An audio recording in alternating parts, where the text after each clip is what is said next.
This is iFanboy Pick of the Week 937, brought to you by iFanboy listeners just like you. My name is Connor Kilpatrick, and this is my co-host Josh Flanagan. Hello, Connor and iFanboy listeners who are like the you in that part. Who is the collective you? The collective you. The platonic the royal you. No, what's the proverbial you? That's what I was looking for. All of those yous. Mm-hmm. Welcome. This is iFanboy Pick of the Week, episode 937. And every week we read a stack of comics that varies in size, but seems like lately it's always been over 20 books. This week I had 25. And we call that book that we picked. Well, you know what? I didn't even do any of this right because my brain's melting. It's hot. We read those books. We pick out our favorite. We call it the Pick of the Week. And that is how the show has been running for 19 years. Yeah. And 5 years on the website before that. He's got it written down in front of him, and he still blew it. Like his father before him. I wasn't even looking. I was looking at my iPad. I was calling up the books. You see, that's funny. That's funny is that, like, you'd think we would need it, but as soon as you try to wing it, it's like, how does this work? I think it's because you don't think about this part. Right. Yeah. Anyway, so we picked We that don't book. take our work seriously is what I'm saying if you're listening at home. We'll talk about that book and the other books from the week, the Patron Pick, the listener mail. We have fun doing so. Hopefully you have fun listening because that's the whole point of the show. Here's your spoiler warning. This is a review show. Exercise some caution. This week, Josh, you had to pick amongst many comics. You chose your favorite. I did. The pick of the week is Aliens What If, number 5. What did you write in the email to me? I don't know. You said... It's Connor. You said, yes, really. Yeah, okay, that's fair. Because we email each other, when the person makes the pick, they email over the other guy the list of the pick of the week plus other books we want to talk about. And on top of that email, he wrote, yes, comma, really. And then that was how it started. So this is the rare slow build pick. Ooh. So this happens is that, and you'll be like, yeah, you did talk about that book every time for some reason. Every episode, every issue. And it's because at first I was like, I'm sorry. So this is What If Aliens, and the idea is what if Carter Burke, who was Paul Reiser's character in the 1986 film Aliens. Everyone was asking for this story. Well, I know, and I was just like, that's really stupid, but I'm going to read it. And at the end of the first one, I was like, I don't really know what I think of this. And like every issue, I think they started to figure out, or I started to figure out what they were doing. I'm not sure, but it was kind of a comedy. And then once I sort of settled into knowing that and getting to the end is that you've got this character who, I mean, you can hear Paul Reiser. And I'm not the world's largest Paul Reiser. Right? Yeah. This issue, there's a whole group of people who had the story. We've gone over that a bunch of time, including Paul Reiser and Leon Reiser and other people that I didn't bother writing down. But the last one was scripted by one of the other people, and this last issue was scripted by Leon Reiser. And between the art from Guiu.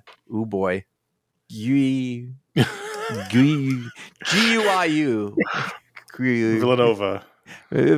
G. Villanova. Actually, it's probably Guy or something like that. Some version of Guy. Guy. I mean, it's Guy without the second U. Right. Guy Villanova. Anyway, it looks like Paul Reiser.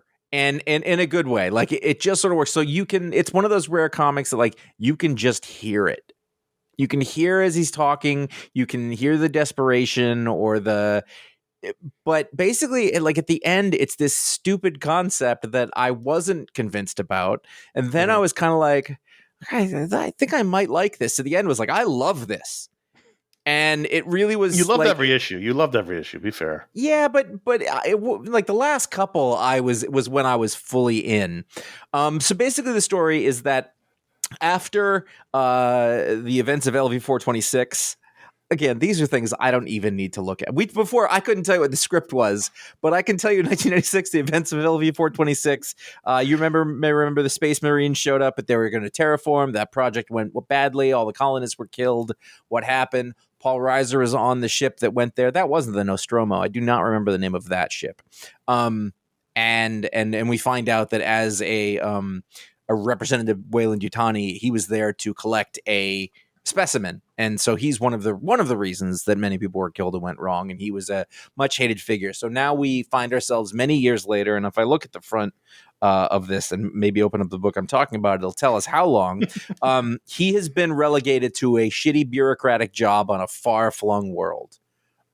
He lives on a it's not even a planet, it's like a planetoid, and so we are in Hadley's Hope is on LV 426 and 2157.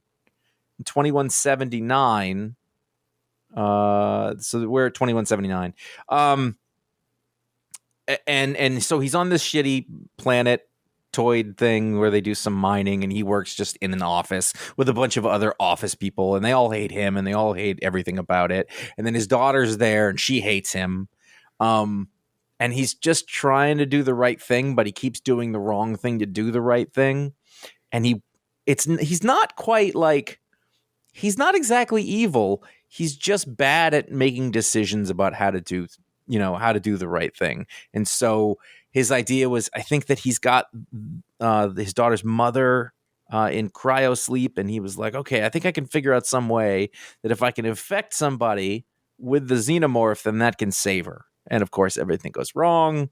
But in the end, he kind of becomes a hero. He gains his daughter's respect to a certain extent. He's helped save people after he sort of almost got them all killed. And it's very silly. It really it was played very, in my mind, I was looking at it like the movies where it was playing kind of dry. But at the end, I was like, oh, this is just supposed to be stupid. And it totally worked. It almost reads like, you know what? It almost reads like a Mark Russell book. Oh, interesting. It's not like that, holy shit, this guy's intelligent, but it's not far off in terms of like the satire of the thing. It's like everybody's just dressed like they're in an office now with shitty drop ceilings and cubicle walls, but the aliens are there and they, they want to kill everybody. It's just sweet release at that point. Yeah, well, they still want to live. And you get a couple of hero moments. The daughter comes out in her, loader thing, and she's like, "This bitch is mine," and they're like, "It's a queen." It was like they have royalty. We don't want that. And like they finally kill the queen. There's blood all over the place, and Carter holds his gun up and he's like, "TGIF, am I right?" Like they're dumbass jokes. But once I embraced that. Mm-hmm. Out of all the stuff that I read all the time and the many very violent and serious alien books that have been coming out and movies and things like that, it was just like, fuck it. Who has fun with Alien? No one does that. Right. Ever. They're always pretty dour. Those stories. I mean, they're good stories. I didn't read this, but the other ones we've been reading, they're good. They're fun. But there's always the hubris of man twist when then everyone gets disemboweled by a xenomorph, but have some fun with it. So this guy, and he gets away with it. Like he kind of gets to be the hero at the end of it. And, he was a reprehensible, not redeemable character. From the it was a coward, in the movie and everything. And actually, this is one where they've left things open for like a further story because one of the characters is Wayland Yutani's son, who's a listless loser, and he goes out there and you find out that like, oh, he can get a sample of this xenomorph to bring back to his dad, so he takes it and escapes. Well, there's always that, right? That story always ends with some idiot making a mistake that's going to lead to further chaos. Sure, but what I'm saying is that like of the people who survived the planet, there's no like clues or like that you see like something like they seem to have gotten off okay without that hint of danger that is in every other thing. Like you're giving him this win. And then they say, we're going to go after that other guy and get him. Now that's a different story. They may never do it or not. It's actually a great place to leave something like this because you could never do it or you could do it or whatever. They shouldn't because this was great. And I have no reservations. I have no qualifications. I think that this book was awesome. I think that this had a very fine needle to thread. And I think it did what it wanted to. It was supposed to, and I was really surprised to enjoy it as much as I did. And it ended really well. And also like the art was exactly what it needed to be. You can see who Paul Reiser is in here, but it doesn't look super traced. Coloring's not awesome, but whatever. It's alien shit. Yeah, pick of the week. Did Paul Risen? There goes Paul getting up over there. There It's goes Paul Risen. I am slowly. I normally what we do the show for like a couple hours before, I run the air conditioner in the office, and then it's like a race to the end of the show before the cooler air dissipates. But I didn't get to do that this time, and we're still talking about the first book, and I can already feel the sweat dripping down my head. So that's why I just said Paul Risen. Sure. And all that is just now steps on my dumb Paul Reiser joke. Did Paul Reiser at any point in the book say, "This is not my office"? I don't think so, but he may have. That's okay. That was his line in Beverly Hills Cop. That was his catchphrase. Anyway, I'm glad you liked it. I'm 100% sincere about that. So I'm glad you enjoyed it. It's funny because I don't think I ever realized how big of an Alien fan you were until the last couple of years when all these Alien comics started coming out. Like, I know we all liked it. We all, went to see the movies and the original ones are seminal films for our age group, but we've talked about the new ones. But I don't think I ever realized how big of a fan you were. I don't think I did either. I definitely came to it late because when I was a kid, I didn't like scary movies or anything, but I don't know. There was just some point where I had seen them and watched them through college and whatever a bunch of times. And there was some point where I had watched the first one again and I was like, Jesus, that's amazing. The first two movies are incredible movies. Yeah, absolutely. But just like how far ahead of their time it was. And then you get into kind of the mythology of the stuff. And I watched the third, I bought like the set of all of them, right. And everyone hates. Controversial third film. Yeah, everyone hates the third and fourth movies. And I was like, whatever, they're fine. Like it's interesting. Like it's David Fincher and Jean-Pierre Jeunet. Those are two of my favorite directors of all time. So it's interesting. It's funny you weren't on the Prometheus review show. That was me and Paul and Mike. Yeah, I still don't know what I think of that. It's not a good movie. It might not be, but there's a certain point where I can't. Like it's not a good movie. But are you going to see the new one that's coming out this year? Yes, of course I am. Have you enjoyed all these like new ones they've been doing the last couple of years? Like I've never watched any of the I've never watched the crossover-y ones. We do have to move on because we got a lot of books. But yes, I do want to find out. I've never done Aliens versus Predator or anything like that, or like Jason versus I don't know what there is. I've seen like in the Alien versus Predator. The aliens have to be positioned as the bad guys. So yeah. Aliens, Alien 3, Alien Resurrection, those ones you're talking about. Then Alien versus Predator, Alien versus Predator Requiem, and then Prometheus kicked off sort of the new round. Prometheus Covenant. Alien Covenant, which I remember also being really terrible. It's terrible. And then hell of a cast. Romulus comes out this year. Yeah. I've watched watched all those several movies. times. Do I have to see Romulus? You don't have to, no. I've seen all the other ones. You're not going to like it. I just looked at the cast. I just looked at the cast list for Romulus, and I saw David Janssen, but I thought it said David Johansen from the New York Dolls, and I was like, "Oh, sure." But it's not him.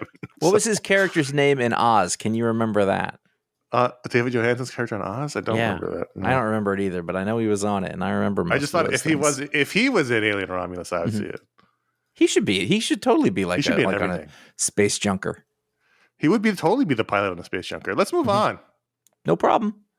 There was a page on the Invincible Iron Man 670 or 20, depending on your religious beliefs, where I thought, surely this must be the pick of the week. But it didn't end up going that way. It was in contention.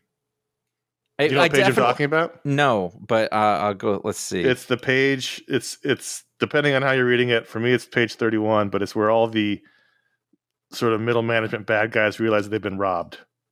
And one of them is an AIM guy in a suit. Oh, yes. Okay. No, I know exactly what you mean. No, and it's two of them are very funny. And then two of them and the others are just kind of like, let's see. Oh, here we go. It's the third one. Oh no, the others will have my hood for this. Cobra. And then the AIM guy at the desk. You're not wrong. It's a fantastic page. This is the final issue of the Jerry Duggan run on Iron Man. The final issue that wraps up the Tony Stark, Emma Frost, I almost said Emma Stone, Emma Frost, fake romance turns to real romance. And I thought it went really well. I thought the ending was appropriately sad, because they did come to actually have kind of a real thing. He possibly more than her, but I don't think she's capable of admitting it. Mm-hmm. I thought it was not an acrimonious breakup by any means. It was more like, this is how it has to be in our lives right now, and it's maybe neither one of us wants this to happen. Like it was very kind of nuanced and realistic for people who are in a position where they have to break up because of forces outside of their control. And I thought this was really nicely done. It was very much the opposite of a lot of the relationships that we get in comics that are sort of like stunt, hey, we can sell something based on this cover. So the first thing I think of was Storm and Black Panther forever ago. And like it seemed like it came from out of nowhere, and they've been sort of interlocked with each other for a really long time. And I mean, they're both African. That was about it, you know, and they never really built it. Whereas this starts off and you think, oh, this is going to be like that. And it wasn't. It was a very different thing. And so what happened was that they had a real reason to make a relationship that had not existed grow organically in between them. And you very, slowly over time, you started to see their respect for each other, and then their actually liking of one another, through a really difficult time. And I had gotten behind. I like this one of the weeks I was out. This was 19. I hadn't read yet. So I read it earlier in the week. And I was like, oh, it's great. And they're like, the next one's going to. So I was really looking forward to this. And I think it was. I love this run. This run. Yeah, no, it was great. I think this was an excellent sort of denouement to the whole thing. It was. I mean, this was totally a epilogue issue, right? We sort of touch on all the different elements that have happened throughout the run to wrap them up. So he goes and visits what's his face, Fei Long, the bad guy, whatever his name is, Fei Long, who's imprisoned on Mars. And so that was, that starts it off. They had also left a mystery, like no one knows what he did. He sort of made the call on it. And it wasn't this issue. It was another one where like there's sort of a shot of him loading him into a coffin or something like that. And so we were left with that, but he's put him in like a different kind, like a Watchmen kind of thing here. Actually, no, that's what I'm thinking of. It's like what they did to Ozymandias in the Watchmen TV show. Right. In fact, it is. He's on Mars. Jeez. And same thing. And the autobiography that he's been writing the whole time finally is published with a terrible title and an even worse cover. And he goes to a signing, and then Red Dynamo shows up, and there's a little fight, which I thought was fun. And then that leads to his dinner breakup with Emma, which I thought was probably the highlight of the issue. If I have any complaints about this book, it's that boobs don't do that. Yeah, they need support to do that. Yeah, I mean, like there's a couple of looks going on there, but I was like, oh, you threw me out of it. The art was doing okay. Andrea DeVito, yeah. And maybe it's an invisible bra. And then she says, they each sort of give each other a parting gift, right? And so he gives her that he had recovered the Stepford Cuckoos, which is like her surrogate daughter's their photo album from Krakoa. So he gives that to her, and she gives him several $1 billion that she's siphoned off from various criminal organizations, and but also asks him to create a memorial for all the X-Men who died in the fight, or all the mutants who died in the fight back where they had the tree in Manhattan. So a nice little cameo from Ironheart, which reminds which wrapped that little thing up, wrapped up their whole thing, and reminded me that you can create these legacy characters and not just also call them Iron Man. Like Ironheart's cool. It's a cool name. It's clearly a legacy character of Iron Man. It's better than 2 Spider-Men, 2 Hawkmen. It's just Hawkeyes. It's just better than what they're doing in the other way. Anyway, so that wraps up, and then Rhodey's whole legal drama wraps up, and then it ends on a back into adventure situation, and they may or may not be resurrecting the West Coast Avengers. Like, it just was a really well done epilogue issue, and I think Jerry Duggan is one of the most skilled writers in comics in that sense, because it was really, really constructed very well. Yeah, and he wrote, there was an essay he wrote, which, by the way, he's entitled to. 20 issues in, you're entitled to your essay, and he just talked about when he was a kid. As a Gen X kid, I was buying Armor Wars off spinner racks and going back and fight. And I was just like, he grew up at the same Iron Man that we did. So I had the Armor Wars trade paperback. I might still have it, actually. It makes perfect sense that the Iron Man that he's always wanted to do is the one that's going to really sort of work for us. Right. And there's a little bit of Robert Downey Jr. in there, but not so much that it's irritating. There's going to be now. That's just the fact. I don't know why you parked the Ferrari there, by the way. Bad call. Until there's another Iron Man that sort of captures the imagination. It's going to be it's going to be that. But it's certainly not as bad as it was 10 years ago when it was just them Right. writing our Robert Downey Jr. impressions. So He doesn't look like Robert Downey Jr. He looks like Tony Stark. So there's that. So it was good. I thought it was a good, strong ending to the run. That was really terrific. And prior to that was a Cantwell run, which we really liked. And so we'll see about this new one. Prior to that was a Dan Slott run, which wasn't great. On Iron Man? It may have been one or two before that, but Dan Slott was on it before he was on Fantastic Four. He was? And yeah, I didn't love it. On Silver Surfer. That people can write more than one series. They can? That's true. It's true. That was probably 10 years ago. I don't know. Mugshots #2 from Mad Cave. This book, the last issue came out 14 years ago. No, this is on a bi-monthly schedule, meaning by every 2 months, as per our email conversation about that. Written by Jordan Thomas, one of our patrons.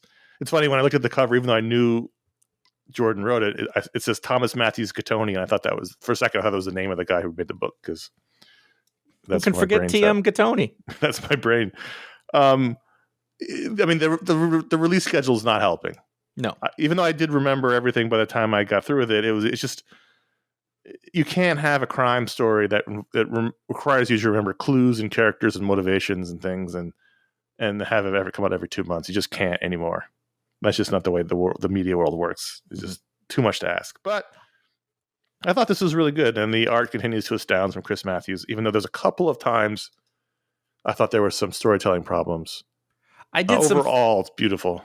I did some flipping back to make sure I knew which character I was looking at. For the most part, I found that I'll get to that in a second. Well, the dad looks exactly like one of the thugs.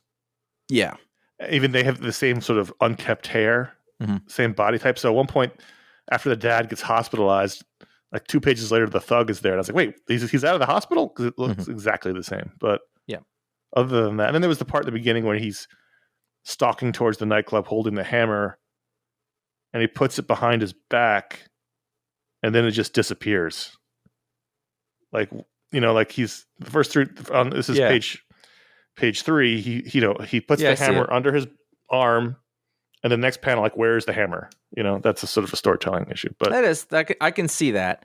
So all that being said, but that aside, I thought it was terrific. That first page, and second, like, I went, oh, all right, I remember where we are now. And I think that I see what you're saying with the hammer. I didn't notice that thing. You're not wrong.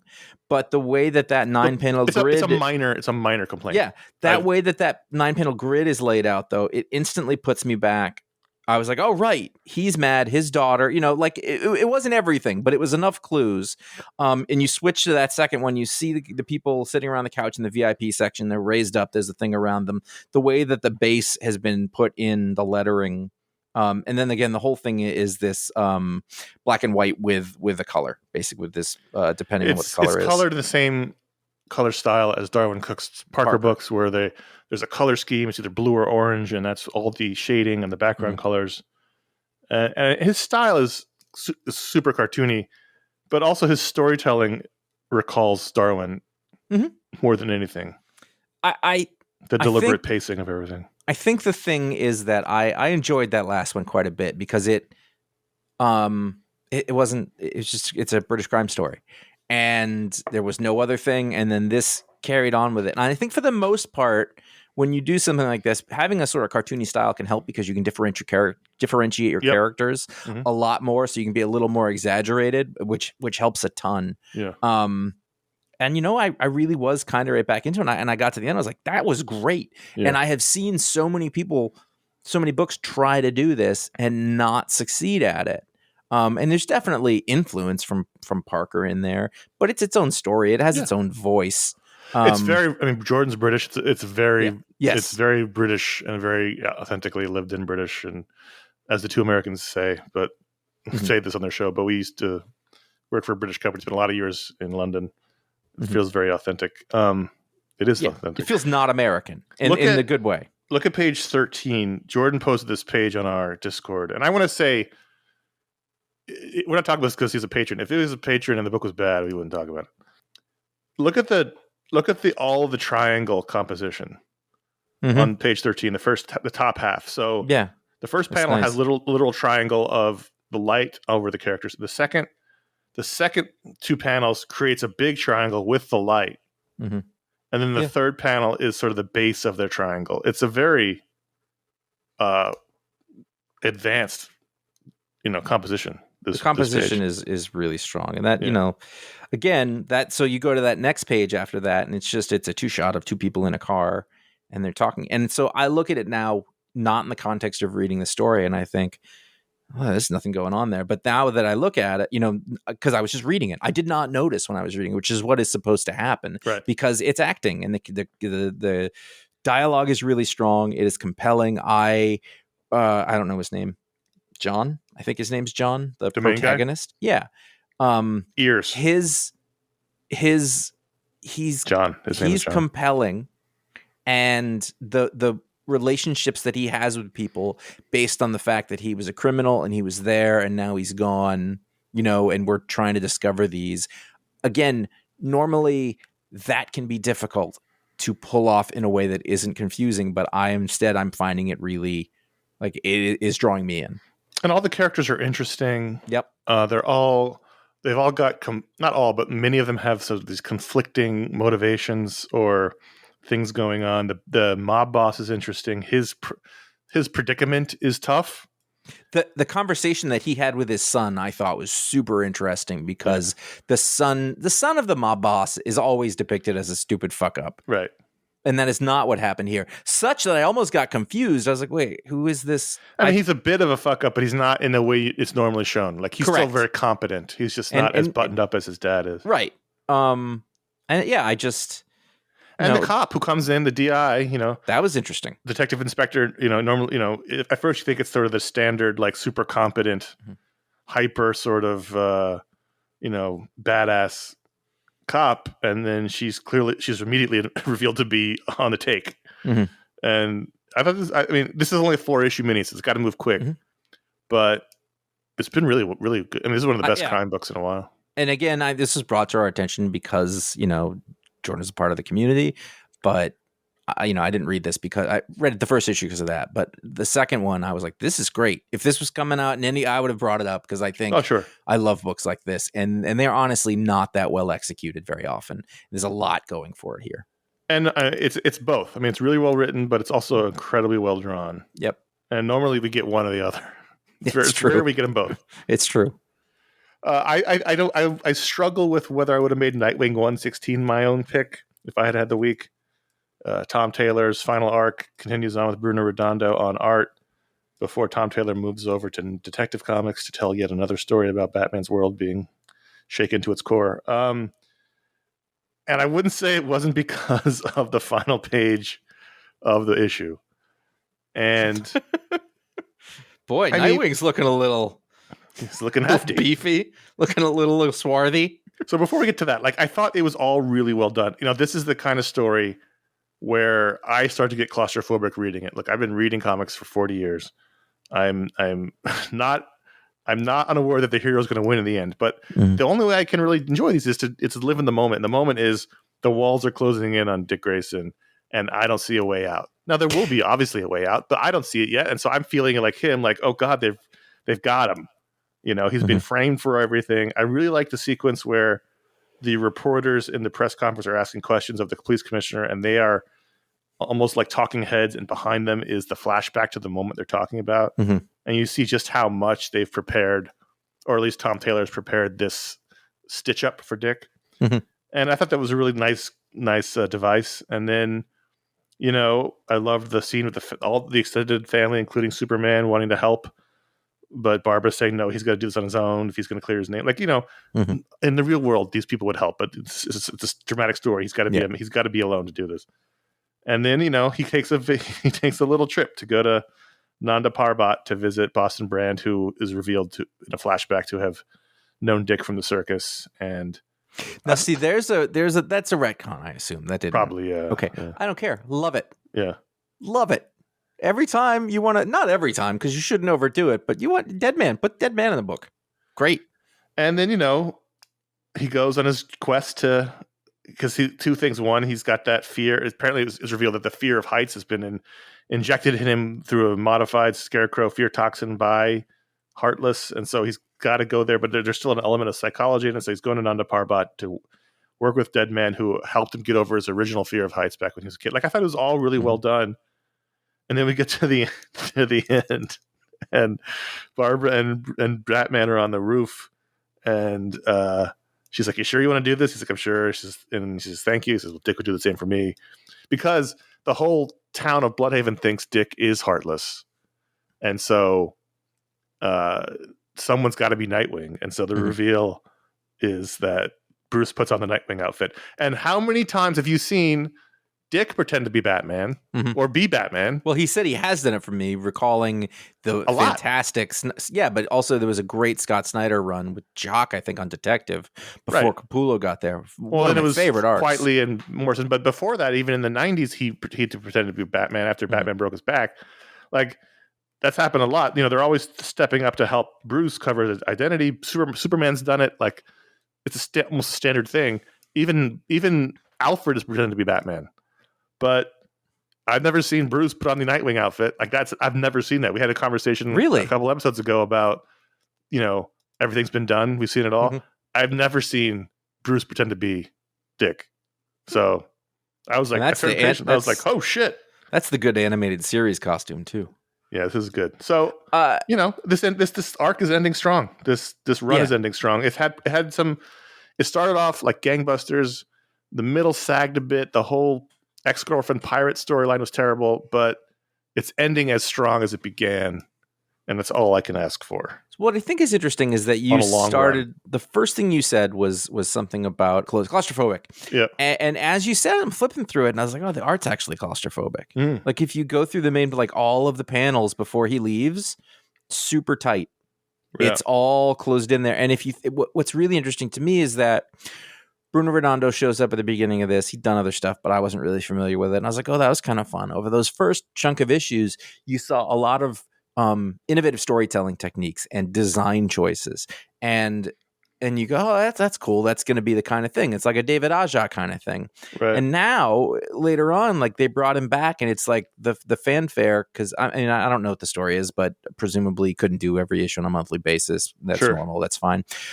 You know, but what's happening here, he's not using the same tricks that he was using before. Right. There's no double page spread cutaways, you know. They were really innovating during his initial run. All those create that one issue that was one long panel, like all kinds of stuff like that. Yeah. But we're seeing, you know, there's a hint when he's out in the you know, he's climbing up the mountains. That's an amazing. Yeah. He keeps going higher and higher as he gets. Is it Nanda Parbat? Is that where he's going? Nanda Parbat, yeah.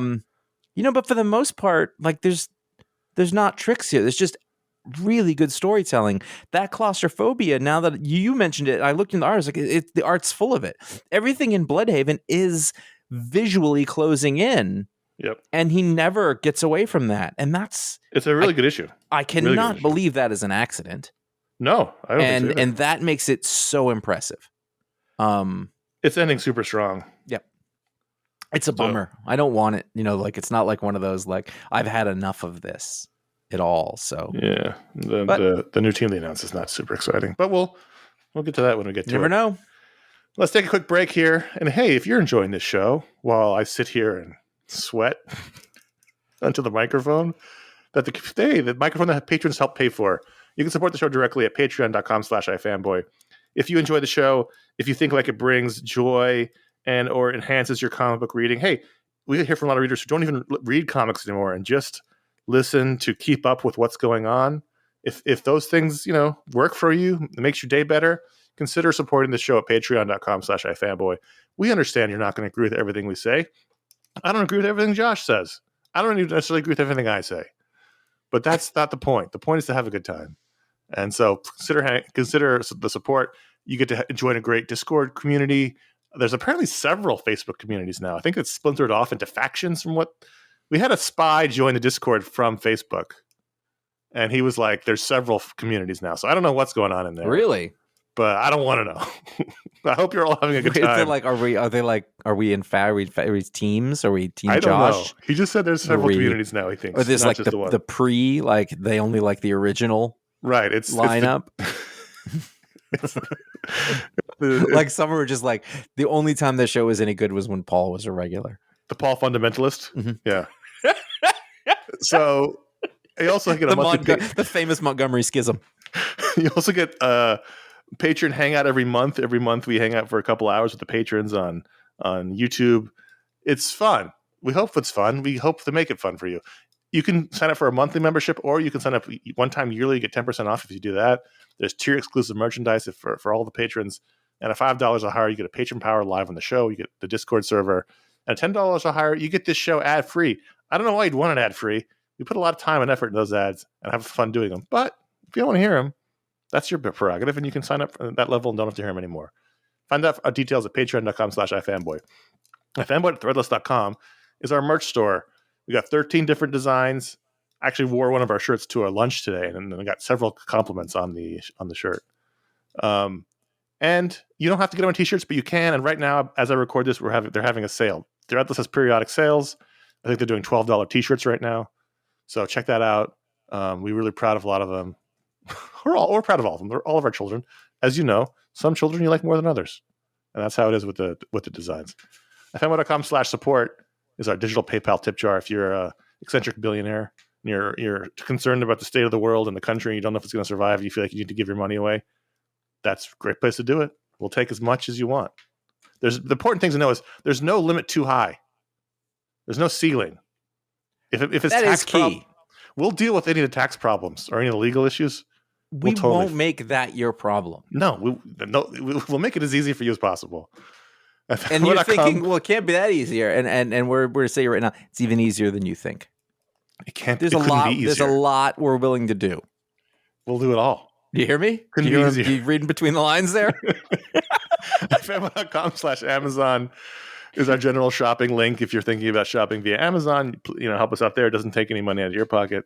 And then you can also find links on that page for our Booksplode books.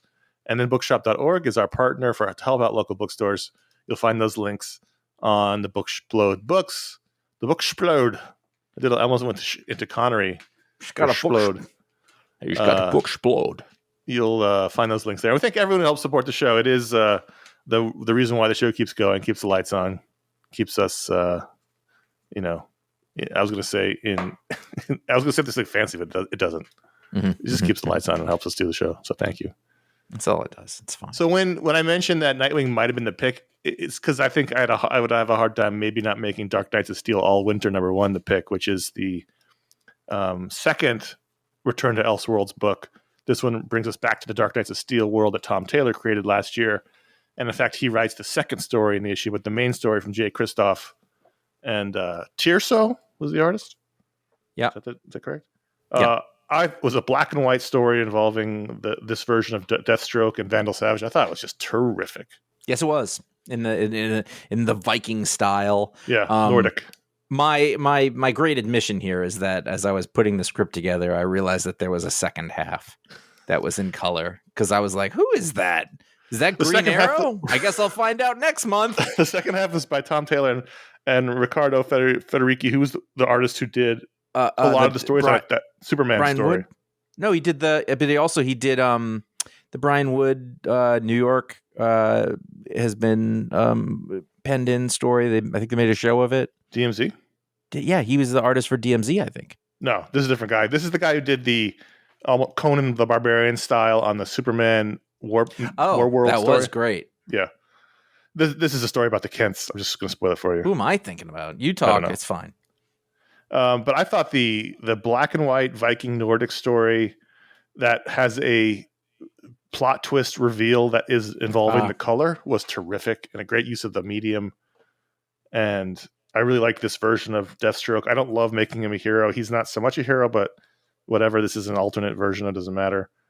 And he's a Viking. That's always going to come with some ambiguity. I just thought this was great. Like, it's a fun side. I was a little leery of, a non-Tom Taylor written Dark Knight of Steel book, but this was really well done. Yeah, it was really beautiful. It was fun. It was unexpected. Apparently, there's more I get to read. It's by the way, Riccardo Burchielli was the artist on DMZ. So I said, different style. This is Italian racism. That's all it is. We've already gotten emails from Italians. I know. That's fine. I can't read them. It's just constantly like, hey, like, it doesn't make any sense. It stinks of espresso and cigarettes. Oh, it's olive oil. You can't even hold on to them. and they get delivered by a Vespa, which is loud. And they're coming constantly. This was terrific. They set up that tiny round table outside the front of my house. A bistro table? Yes. Wait for you to get home. Where'd the wine come from? So anyway, if you hadn't checked it out, I thought it was incredibly fun. Superman 16, The Return of Jamal Campbell to the book, who started off as the artist. This is a Absolute Power tie-in featuring Zatanna prominently on the cover, although she's one of many heroes in the book. But I thought this was really good too. I really enjoyed it, but even more so, I was like, third into it, and I was like, this art's great. Who is that? Yeah, and I had to go back and be like, oh, terrific. right, Jamal Campbell. And he does everything, and I just thought, this is way too much good work. You know what I mean? Like, I was like, this is a lot for one person to do, and to make it so full and lived in and interesting. Yeah. And, we've had a lot of good Superman stories for a long time. I've been enjoying these Absolute Power tie-ins so far. There's been several. We're not talking about all of them, but so far I'm digging the story. It opens up with this consequential. Mr. Terrific and Dr. Midnight, performing emergency surgery on Superman. So he got shot. He's got no powers. And then we flash over to Zatanna, where she's in hiding because another dystopian world they're in is hunting down people with powers, and also I guess magic counts as powers. And it was a great sequence where they corner her, these two soldiers corner her, and we flash back to her and Bruce as teenagers, because of now that's part of the continuity, is they were teenage friends, and he's like, I got to teach you how to defend yourself without using magic, because you won't always be able to count on it. And so then we flash back and she just beats the crap out of these. Like, I thought it was a great sequence. Mm-hmm. And then we go to the Fortress of Solitude, where there's a bunch of heroes hiding. It's the Titans, it's the Birds of Prey, it's also Blue Beetle and Booster Gold. I might have just conflated those two. Blue Beetle and Booster Gold, the Red Tornado, they have a little spat. Superman shows up in his black and silver recovery outfit from the 90s post-death. Strong. I just thought this was great, and he and Zatanna are teaming up to go on a quest through this dimension to do something. But it just was really, I thought, fun issue that looked great, and also the story really has been interesting so far, despite the heavy use of Peacemaker. Yeah, well, he gets to be the bad guy. Sure. It's clearly on the wrong side, so that's helpful. Yeah, good. Good. In a world where you have to do a story that features Mitch's Pitlick and Batmite and many of the fifth dimensional imps, this Superman Batman World's Finest story, 29, was probably as good as you can expect from that. Yeah, and I wanted to mention this because it's the final issue of Dan Mora on this book. From his words, I think for a long time, which sounds to me like he plans at some point coming back to it, should it still exist. But he's moving over to Superman. Time. He's used to doing 3, 4, 8 books a month, right? So for him, a long time. It's going to be 3, 4 issues probably. He's moving over to Superman with Joshua Williamson, starting in October, I think. But meanwhile, doing the absolute. No, he's not doing the absolute Superman. He's doing regular Superman. Oh, isn't he the artist on Absolute Power though? Oh, Absolute Power. Yes, I'm sorry. I thought you were Absolute Superman. Yes, he's doing Absolute Power between. He draws that one with his foot, and then. Do you think that Mark Bagley's like, geez, this guy needs to give it a rest? That is a comic book inside joke. I thought this was fun. I even had a little bit of heart to it. When we think Batmite's dead, Batman was legitimately sad about it. I thought that scene was affecting, and he even honors him in the cave at the end. I just thought this is, is Mr. Mxyzptlk and Batmite my favorite? No. Are they fun? Sure. And this is probably, as you said, the best you could do with these characters. I liked, it's dumb, but the way that Robin got him to say his name backwards was really awesome. And the second time it happens, you're like, that's a weird thing to do. Kind of notice it, but you don't kind of figure it out. And then curse you. And I was like, he's not that stupid, but that was great. This is fun. I'm looking forward to. I have no idea who is coming on as the new artist, but they got big shoes to fill. We've had fill-in artists in the past, but the book has really been defined by Dan Mora's look and feel. So we'll see. I'm just glad it's still going, honestly. So, did you read Paranoid Gardens? From from Dark Horse. I Mhm. really liked the Umbrella Academy. That This is Umbrella Academy, right? Like this is related to that. Gerard Way wrote the Umbrella Academy. I realized, but I thought maybe it was connected because there was. I don't think it is. They would have said in the cover. Okay. So this is Gerard Way's next book or newest book, or whatever. I don't even know the last time he did a book, but I gave it a shot because I liked it, and I thought this was good. Chris Weston on art looked really nice. Great, Chris Weston. Teve. What is going on? Dave Stewart on colors. Little Teve. Teve Stewart. Knows that. I didn't love this, but I thought it was interesting, and I liked it, and it was different, and it had enough weirdness that I associate with Gerard Way's work that I thought was interesting. I will check out the next issue. I read a lot of comics this week that we are not talking about that I really, really didn't like. There's some shitty comics, and this was one of them. Oh wow! And interesting. I tried it. I was like, I don't know what the fuck this. Like like there was little bits of things, and at the end I was like, that's why I thought maybe it was Umbrella Academy because like I didn't know where it had come from, but I just was. It was not. I noticed Gerard Way, but I showed up for Chris Weston. Right. So I wasn't disappointed by Weston. No, it looks beautiful. Yeah. It's about a young woman who is like a new nurse at a old folks home, but for like superheroes or aliens or something. There's a bigger story going on here. We just don't know what it is. But I thought I liked the vibe of it. But I do like his work. So if you don't like his work, then I probably wouldn't like it. But I don't think I do. I think I tried to for a while. That's fine. Like I can appreciate some of it, but ultimately no. So I think if you like the Umbrella Academy, you probably want to check out this issue. If nothing else, it looks really, really good. He is someone who, he had Moon and Ba on the Umbrella Academy, and now he's got Chris Weston. So he's, he may be a rock star, but he's a comic. He's a legit comic guy. 100%. And it's funny because like I really know him as a comic book person. The other thing I was like, really, is My Chemical Romance a big band? Oh, they were a large, successful rock band. I see. Like very much so. I see. Okay. But he's legit. Like he's a legit comic guy. And so 100%. It's not bad. It's just not my. No, it's fine. And he gets really good people to work with him. And so I liked it. I thought it was enough intrigue and weirdness if you like that kind of thing. So those are the books we wanted to talk about. There's a lot of books this week. Couldn't fit them all into the show. But at patreon.com/ifanboy, every patron gets a vote to add a book to the rundown. This week, the winner was Namor #1 from Jason Aaron, Paul Davidson, Alex Linz, Niraj Menon, and Joe Steady as a Rock Caramagna. And this is the new Namor series. Before we get into the book itself, I don't know what the fuck they were thinking with the cover.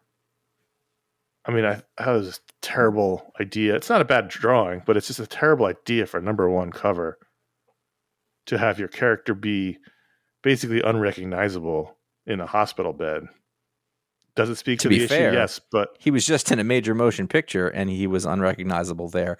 But I take your point. But, I mean, I get it. This seems more like a cover for issue 2 or 3. The first issue cover should sell the book. I mean, it's a marketing tool. And I looked at it, I was like, what? Why you could, if you didn't notice the pointy ears, you might not even know who you're looking at. If you didn't see the name, counter. Pretty much anybody buying a comic book that says Namor across the top already knows who Namor is. Yes, but also if I'm walking through a comic store like the days of yore, I probably didn't even stop because this doesn't jump out at me. Yeah, but all that anybody cares about is that big #1, and you'll note it's literally enlarged. It's a giant one. It's a big one.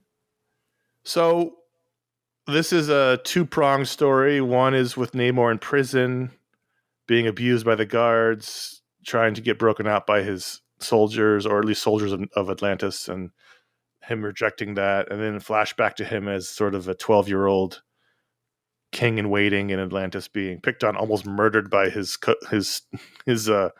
fellow students at school. And then I really liked the flashback story. I didn't so much love the main story, mostly because I didn't really like the art from Paul Davidson all that much.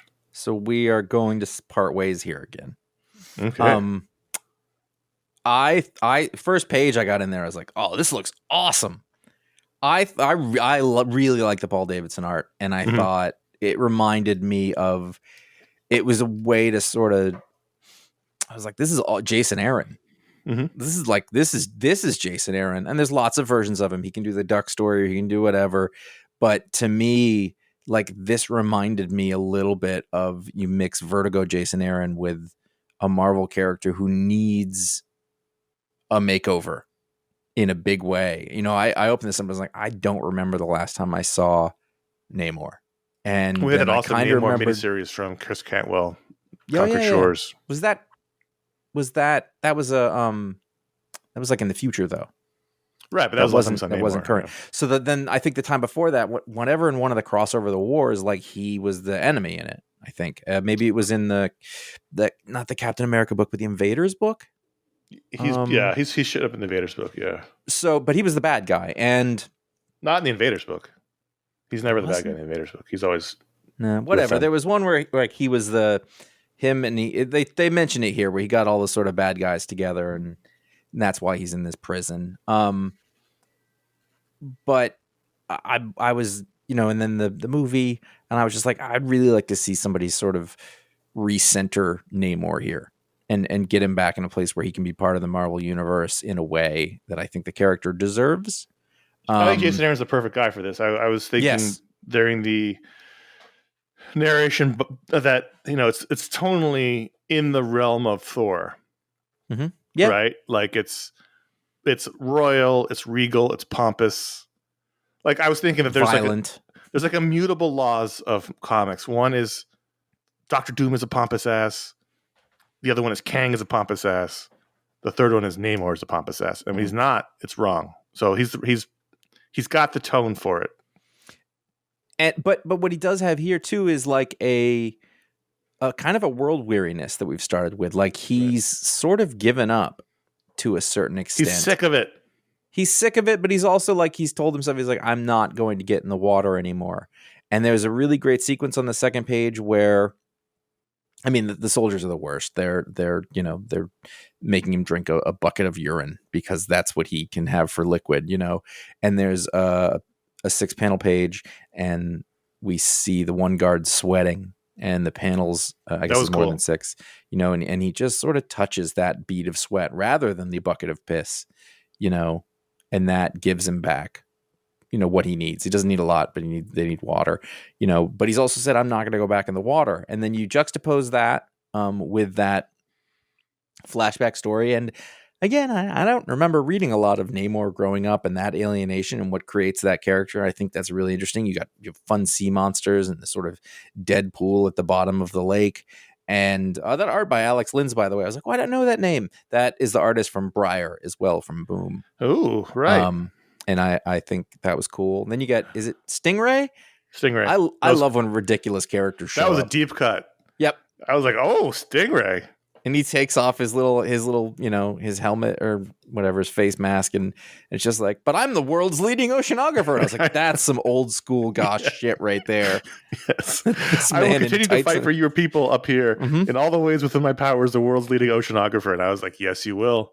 Yep. Yes, you will. 100%. I pulled every string I have left to pull. This is a world in which the world's leading oceanographer has political pull. That's pretty great. I mean, I didn't dislike the main stories. I just liked the flashback more. I think it's because of the Alex Linz art, which I thought was really beautiful.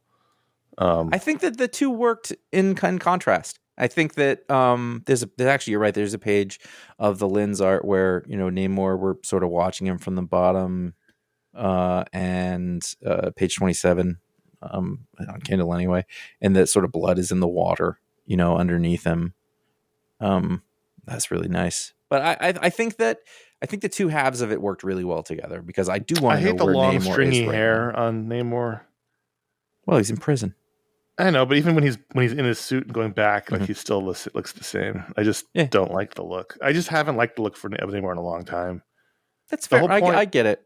The whole point of him, like, he has it at the end, he's in the ocean, he still has the long stringy hair. Like, I just hate it. But I always thought that he wore the Speedo it's like an intimidation tactic, right? It's like, I'm going to make you as uncomfortable as possible by standing around in a Speedo.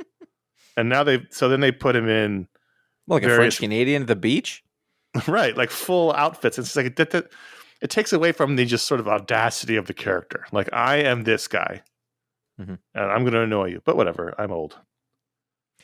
I didn't think this was a bad book at all. I like this quite a bit. And actually, I think this is the most fun I've had reading a Jason Aaron Marvel book in a long time. It really does bring to mind, like, I don't know, did he end up in the hole on that Marvel book, on that Avengers book, and have to get his way out of it? And it's like, after that, if you think about the things that he clearly is excited about, the kinds of things that even the Scrooge McDuck book or the Conan book or what's the other one that Turtles. he just did? He's doing the new Turtles book. I mean, the Action Comics book was fun. Action Comics. He's doing Superman. They just announced him on Absolute Superman from the Absolute line. Yeah. And Namor's.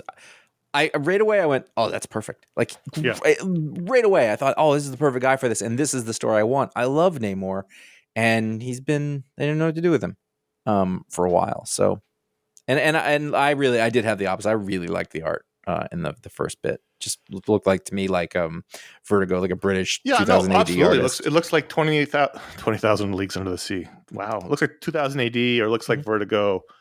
I just didn't love it for the match of the character. I think the art on its own was really nice. I just don't like, I didn't like the long, kind of elongated, weird face, and I didn't like the hair. I like that. I think that gets to the same place. It's sort of regal, but he's sort of other.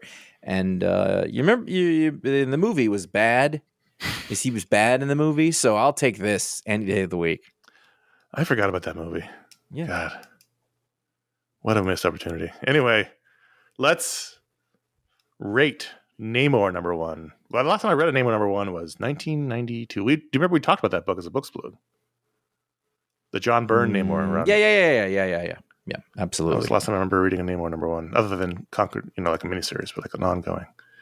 I don't know why anyone cares about that information. Let's just rate this book. Out of 5 stars, I'm giving it 4. 4.1. Whoa! 4.1. I'm not really willing to go to 4.5, but I liked it more than 4. 4.15? I said 4.1. Okay. That's what I'm going with. But also like a great jumping off. I didn't even know it was coming, so I was just really happy that this existed. Made me happy. Sticking with it? Yeah. Yes, I am as well. Patreon.com/iFanboy. Every patron gets a vote to add a book to the rundown. Thanks, patrons, for voting for Namor or whatever you voted for this week. We're just happy that everybody votes. We're just happy to see voting in action. But if you give it the $5 or higher level, as we mentioned earlier, you get a superpower live in the show. It's called the Patron Power, and Josh is going to handle those duties. That's true. Matthew Sophos has that. He's heir to Sophos' fortune. The heir to the of course, of the Newport Sophoses. The Newport Sophoses. I have one that I really like, but I feel like I did it before, so I'm pivoting at the last second. Is that he has the ability through force of will to make hair flat or curly. Oh. He can add whatever it is that makes it go that way. And he could just point and the hair will just go limp, or vice versa. It'll curl itself way up. So he basically can complete hairstyle control. Yes, over others. Not his own. His own, it's a mop up there. That's the irony. He can't control it for himself, but everyone else, he can give you a good hair day. If it's really humid out and your hair's gone crazy, he can fix it. There's a great scene in the 2012 Lincoln film where at the beginning, there's 2 black soldiers talking to Lincoln, and one of them just goes, "You got awful springy hair for a white man." And he starts laughing. He's like, "Yeah, I can't do anything about it." It was just one of the, and the other guy, played by David Oyelowo, was like, "Why are you having this conversation with him, you asshole?" Anyway, I love that. So Matthew conceivably could have helped Lincoln, not in the way they really needed to help Lincoln, but in the sartorial sense. To be fair, Abraham Lincoln had wonderful hair. According to the time, maybe not, but very curly and thick. It's good hair. But Matthew, he can help or harm. Imagine somebody, they spend all their time trying to make it look just right, and then they're just an asshole, and he just goes, and it just floops down, and you look like when Jerry and Kramer didn't have water pressure. Oh, jeez. Well, you lived in New York. Remember the summers when the heat and humidity would do to your hair? I mean, Jeez. it's not as much humidity, but that's still going on. I still remember those days. It's been a while, but I remember them. It's no good. Just sweaty fluff. My hair floofs. And that's happening because it's absorbing all your sweat. That's one of the reasons where I just have the sweat roll down my face. I get that also. So I know what you're saying. There was a point I went to an amusement park with my son the other day, and like it has been 1,000 degrees out here, and just at a certain point, like the sweat just kept going in my eyes, and I couldn't do anything about it. And I was just like, I guess this is just going to hurt until I go There have been home. times where I've thought, is it socially acceptable to wear a headband? Oh, Because you totally can. That would solve a lot of my problems in the summertime. You know, they make hats, and that's sort of part of it. They're sweatband based hats. Okay, well, that's interesting. Mm-hmm. The people who jog and things like that, and you can get them so they look like, you know, athletic stuff or just like normal hats. But anyway, Patreon.com/iFanboy. Thanks for being a patron, Matthew. And if you give it the $5 hour level, you can get a superpower live on the show. So now, Mr. Producer Man must make a decision. Let's read the first one from Kellen. Kellen says, first of all, my best to short-time listener, Jayden. Jayden's blowing up, by the way. We got several emails about Jayden. Everyone's jealous of Jayden. Kellen says, I've been thinking about this question for about 6 months. About 6 months ago, when you guys were lamenting about Comixology shutting down, you said something along the lines of, well, at least we don't have to go back to to physical print comics, or something like that. Ever since then, I've been hoping you would expand upon that. For me, part of the whole comic-loving experience includes the trip to the shop, looking through the variants, chatting with the employees, etc. Also, there's nothing like turning physical pages and seeing a beautiful double-page spread. And finally, while I'm definitely in it for the entertainment and not the quote-unquote investment, it is kind of fun, a fun little boost every now and then to wake up and find out that your $5 comic is suddenly worth a lot more, like Ultimate Spider-Man #1 or Doom, etc. I'm relatively new to reading comics on a weekly basis, so this could all be newbie syndrome on my part. All of which is to ask, what are some of the pros and cons of the different ways of experiencing comics from your point of view? Apologies if you've answered this question before. That's okay, Kellen. Thanks for the fantastic show. When he says Doom, patron, he says so. I don't know what he's talking about Doom, but yeah, I have somewhere down there. I have Ultimate Spider-Man #1, and I know that it's quite valuable. And for years, I've been like, I should probably dig that. I have every Ultimate Spider-Man, by the way. That's basically what I'm getting. I gave all those away. So it's interesting because I felt like we have talked about this, but then the sort of maybe not in a bit, but I think that there is something to be said, and I'm sure it was me who was like, yeah, but you have to get them again. There was a time in both of our lives, and the timelines are close, but they're not match exactly, where what you were describing was a fantastic part of the experience. But I would also say that if you're in the position that Connor and I are in, where we read the amount of comics we do and all this stuff, like we ain't normal. Yes, that's true. We're not normal. We're not your normal comic readers. Just for the fact that we have to do the show, we have to read all these books in about 48 hours. And in this case, I read 25 books in 48 hours. You know, it's there's not like I got all 48 hours to read the books. It's within the 48-hour window I have to do other things. So any little bit helps, including rolling over in my bed, picking up my iPad in the morning at 7:00 on a Wednesday and getting all my books, or on Tuesday when DC was doing it. Like, that is invaluable for what we do. Mm-hmm. To not have to wait until noon to get my books, to read a bunch of them in the morning before I have to start work. Like, I don't know how we would do it these days without that ability. Yeah, I mean, really, it is a matter of us. It just, but sort that's of the only our problem, and thing. maybe a handful of other people who do these shows. On the other hand, you know, I have, you know, Connor gave his books away. I have a lot of like they were building up. I kept some. To be fair, I kept like 3 or 4 long boxes worth out of 30. I gave away most of them. They were building up real fast. Like, and it was a problem. Like, basically at some point I just said, I was getting every Image comic sent to me in print for a while. We both were. And, right. You know, like print I just said, does anyone want these? And like, I had a guy who would just come and pick up boxes of Image comics every month or so, you know, because I didn't have anything to do with them, and it was just, they're in the way.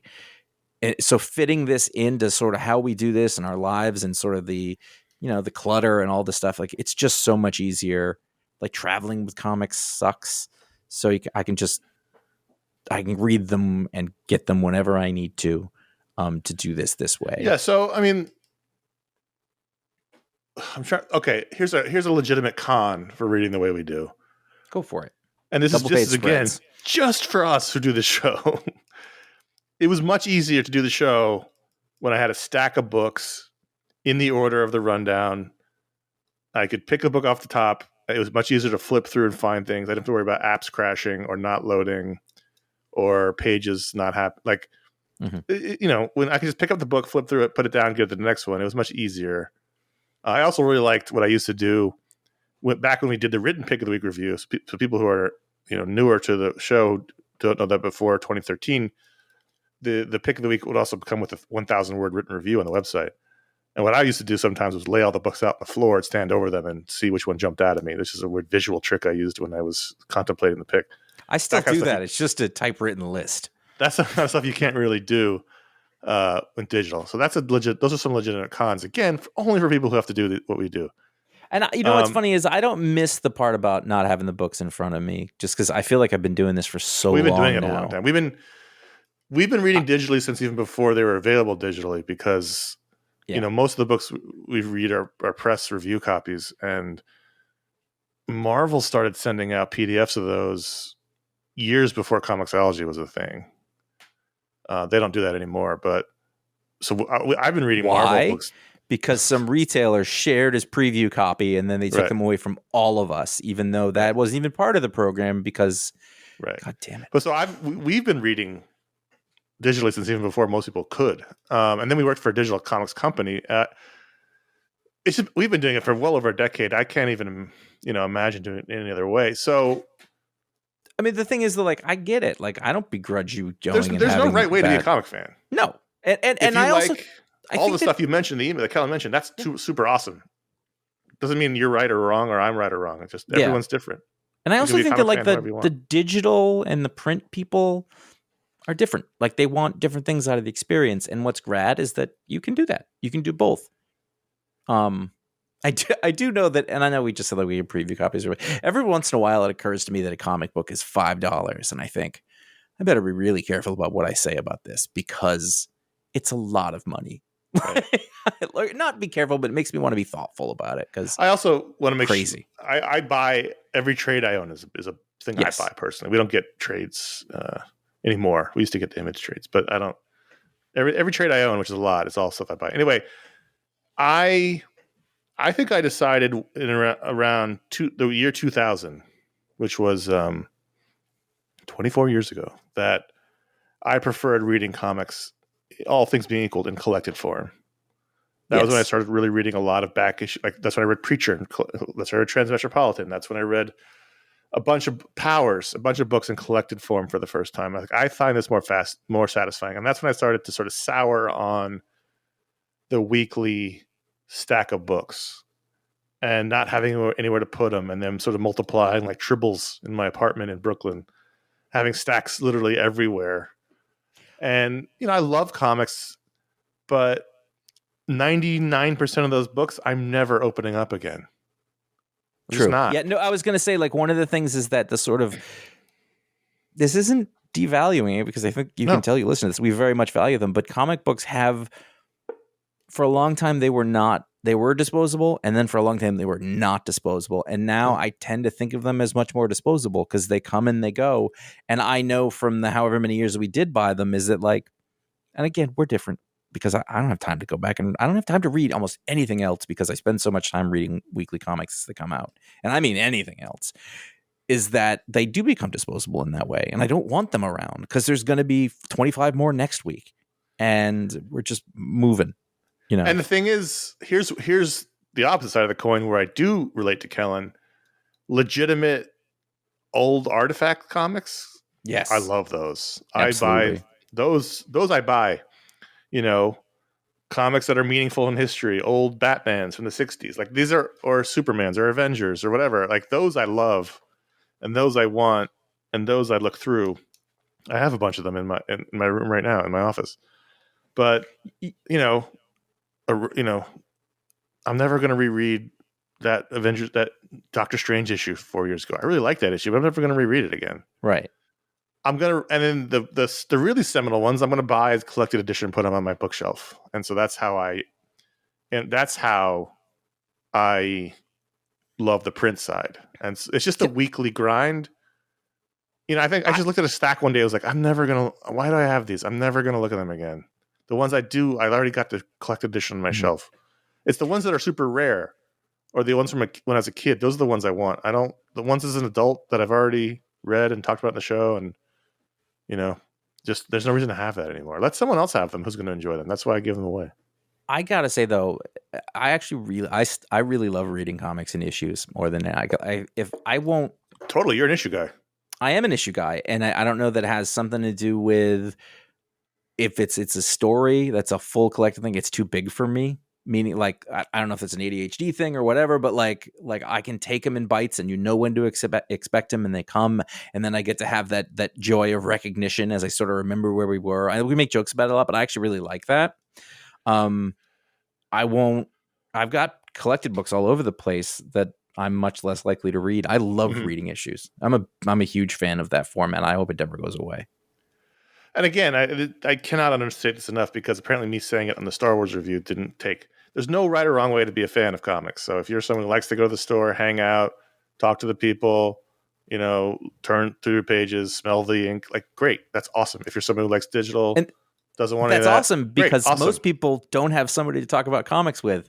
Connor and I have that covered. That is the other thing. So I don't need that extra thing. We don't. That's the great point, is that we don't need the community. We have the community. It's called this show plus the iFanbase. Like, I'm on the Discord server all day. I have it open. I'm checking in. I'm reading what people are saying. I'm commenting. And then I have the show. That's the community. That's always been the community. We always had iFanboy.com. We always had our forums. We always had that. So I didn't need to go to a store. Ironically, during the height of all that, I had a great store in Brooklyn, and I was friends with the owner, and I would hang out there every Wednesday. But I looked back after reading this email through my time as a comic fan, and I know we have to go. My very first store when I was in junior high school and started going every week, I hung out there sometimes. There was a store near our junior high school that a bunch of us would go out to a lot after school, and we would hang out there sometimes. Then you got to sort of flash forward to college, where we didn't really hang out with the owner because he was an asshole. Yes, but he was. We hung out with ourselves in the store, and that was fun. And then you got to jump ahead again until the store just mentioned Bergen Street Comics, which is no longer around. But I just hanging out in the comic store was never really my thing, because almost all my friends read comics growing up, so I already had my built-in community. I never needed to hang out and chat with the owners. Not that they were bad. We would chat sometimes, you and I, when we worked across the street from Jim Hannon's universe, because we were friends with some of the people there back when we had a tight relationship with the show and them. But for the most part, I've never needed the community, because we've always had the community. I mean, like an earlier part is that. But if you don't, that's great to have it there. A comic shop used to mean a different thing, because it was the only place you could get that stuff. And like, you grew up in the city, but I didn't. So when you would go to a comic shop, you're like, oh my God, all this stuff is stores within walking distance. Right. But like, all this stuff is here. And now, like, you can get comics in all sorts of places, and you can get like merchandise from comics everywhere. Like that kind of stuff is in Target now. And so it in a way, it isn't as special. And I think that if you want to be part of that community, really good comic shops are really part of that. There's guys who own the comic shop around here that I used to go to when I needed to buy comics. I love those guys. I'm still friends with them. And I don't, I just like to hang out with those folks sometimes, but parents and busy, and we're all whatever. Yeah, just like it, neither of us have the need for it anymore, but we both did at one point and respect it. And they're great. I used to love going to hang out at Bergen Street Comics. Like, Tom and everyone who worked there was Tucker. Tom's wife was awesome. Like, they were all cool, and I used to like hanging out, and I did that every week. But I moved to LA, didn't really find a store. I tried a couple of stores. I hadn't fully made the transition to only digital. And I never really found a store that grabbed me. And so then that's kind of helped push me along to completely stopping, buying physical. But The great thing is there's all kinds of ways to be a comic fan. That's what I think is the great thing. Because it used to not be in a lot of ways. It used to be just the one way. So it's true. It's important to know there's no denigration when we say I don't want to go back to reading. Yeah, that I'm imagining I'm the one who said that, and then I probably said it to Connor as in that would be inconvenient. That's for the way we live our lives, do the show. That's what that meant. Yeah. That would specifically be inconvenient to you. So do your thing. Oh my God! On a busy week like this, every day I've woken up in bed and read at least 2 or 3 comics, before work. I would never be able to do that if I had to wait till Wednesday at noon to get my. I wouldn't even have say the shop was 20 minutes away. I don't have the hour and a half in the middle of the day I used to do that. Right. I don't have it. Doesn't exist. Don't got it. We were lucky for years. We worked right across the street from Jen Haley's universe. Yeah. When Josh and I worked together at Midtown Manhattan, we could walk to several stores: Midtown Comics, Cosmic Comics on 23rd. And when we were full time, but still living in New York, I loved Wednesday. Like I would get up early and I'd often ride my bike into the city, or I'd take the train if I couldn't. That was my favorite day of the week. I loved it. And I would go pick up books and I would have lunch and read by myself as I read. I loved doing that. That was a great experience. Time. Really great time. I remember that. I had several stores I went to depending on my mood. If I felt like going into Manhattan or if I felt like going to the really shitty store on 7th Avenue in Brooklyn, which is no longer here for good reasons. Yeah. But anyway, there's just the way of being a comic fan can change and morph depending on your lifestyle and what you need. And we've talked a long time about this, but I'm 47. I've done this a lot of ways. Thank you, Kellen. Don't be jealous of Jayden, everyone. Kellen and Jayden. You people were born after the millennium, weren't you? We haven't heard back from Jayden. I wonder if we drove him away with all the attention. I mean, you come and go. It might have been, I'm really into this, and then we moved on. Is Jayden the new Daryl? No. How dare you, sir? I love Daryl. Daryl's a great guy. I know, but I've met Daryl several times. He's a good dude. Daryl's an institution. Like, if you're listening to this and you're like, oh, shit, Daryl, you're old. Like, you just are. No, what I mean is, like, Jayden's the anti-Daryl. Okay. But in terms of their demeanor. Contact at iFanboy.com. That's how Jayden did use it, but Kellen as well. All of them. Thank you for writing in. Lots of good emails, and we're really sorry. The same guy has been bumped twice now. He's been bumped. We'll get you in soon. We're sorry. We'll use it next week. It's a good email. That's why we keep putting it in the script. It's totally a good email. We just keep bumping you by accident. You can't do it next week. You got to do it the week after.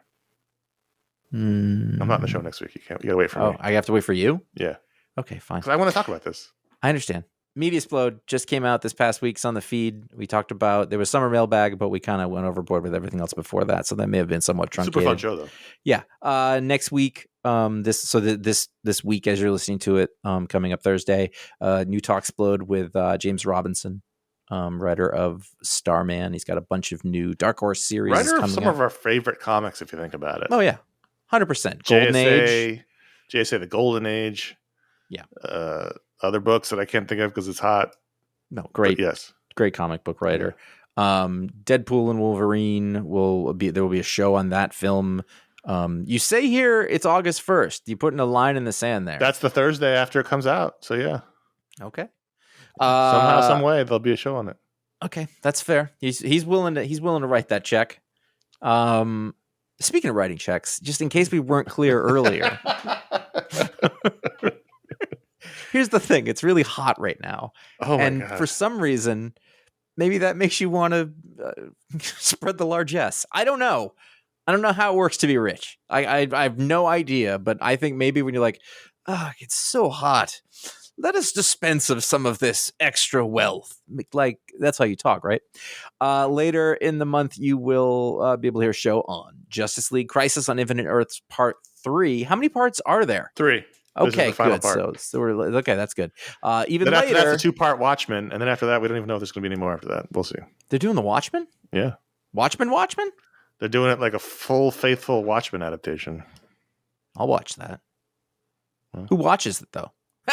You'll find out. Oh, this is the August, kind of humor you come to the show for. I think we're usually a lot better than that. Tire track burst on Dead Dog's stomach. This city is an abattoir. I used to know it better than that. Then later in the month, we're doing Booksplode on the first volume of the Lone Wolf and Cub omnibus. How far into that are you? About halfway. I'm like 10%.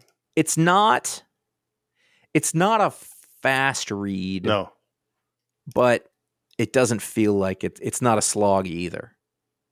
No, it's not a slog. I just remember reading it 2 years ago, so I'm like, gotta get through this again. Mm-hmm, mm-hmm. I'm really enjoying it, but no, it's good. I will give you this. It's the first book I've basically definitely needed to have reading glasses for. Oh, yeah. Whenever we've done this, yes, yeah. It is. And I want to be able to appreciate all that stuff. But that's coming up. I'll be done well before then. I have the second volume all lined up.